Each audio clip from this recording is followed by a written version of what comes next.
People are talking about inflation. I think we're in depression right now, and we're going to be the biggest depression in world history, because the Fed can't not keep printing money and hope it stays afloat, because the shadow banking system, or called the euro dollar system, is 1,000 times bigger than the Fed. So we're going down either way, whatever's going to happen. I hope I'm wrong. We're going to go bankrupt. There'll probably be a new conference like the Louvre Accord or the Smithsonian Accord, and they're going to rewrite the rules of the game again. They're going to say, okay, the US dollar, you're toast, and IMF's going to jump in, China's going to jump in. But meanwhile, you and I, if you're holding dollars, you might be in serious, serious trouble. The dominoes are falling. This is retirement fund giant CalPERS. I think it's the biggest pension fund in America is going broke. Now, that means firefighters, school teachers, public servants, they're all toast. They're all like my poor dad. They're going to find out the government screwed them. They trusted their pension would be there, and it's going to go bust. The biggest bust in the history of the world is coming up. It's pensions. It's a big, big market because they're into everything. They're into all the buildings and REITs and bonds and all this stuff. Pensions are everywhere.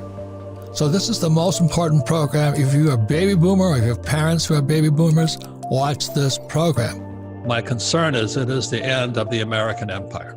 And very simply is because our Federal Reserve Bank, our Treasury, and our government has messed up the US dollar so much that they have to find a way to keep people happy. And so they want to just, quote unquote, print money, which they are doing. So just remember this, that money comes from production. And when we pay people not to produce, we're just paying them not to revolt. And that's what happened during the Roman times. And what happened at the end of the Roman Empire, the leaders of Rome debased the currency. They were taking silver coins and gold coins, they were filing them and melting them and doing all these goofy things. They were fighting wars, we're still fighting wars, and they started taxing the worker. And back in Roman times, the worker was the farmer or the yeoman. And so that's why I say it's the end of the American empire, because our money is corrupt. Now, would I take the money? Absolutely. We're talking about, don't fight the government, don't fight the Fed, don't fight politics. If they're going to give me $1,000, I'll take it, but I would convert it into either gold, silver, or Bitcoin. Going back to what can you do? Like if my poor dad, when he lost his pension because he ran for lieutenant governor as a Republican, he didn't know what to do. At 50 years old, he found out his PhD didn't help him at all. So that's kind of why I wrote Rich Dad, Poor Dad.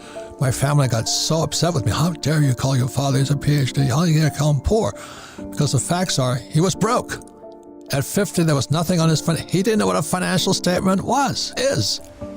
I cannot control Biden, but I can control me. I didn't think it was going to get this bad. So it's gotten a lot worse than I imagined. So is it going to get worse? Possibly. But I'm preparing for it, not, hiding in a bunker, if you know what I mean. We can counter communism taught in schools by teaching capitalism in our homes. And see, that's where I learned about capitalism. I learned about capitalism at home, not at school.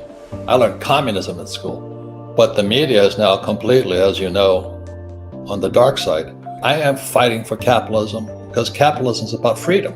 You can be a communist if you want, but don't take my freedom away. So what's going on with the Fed has got no power. There's the European shadow bank system. It's got more power.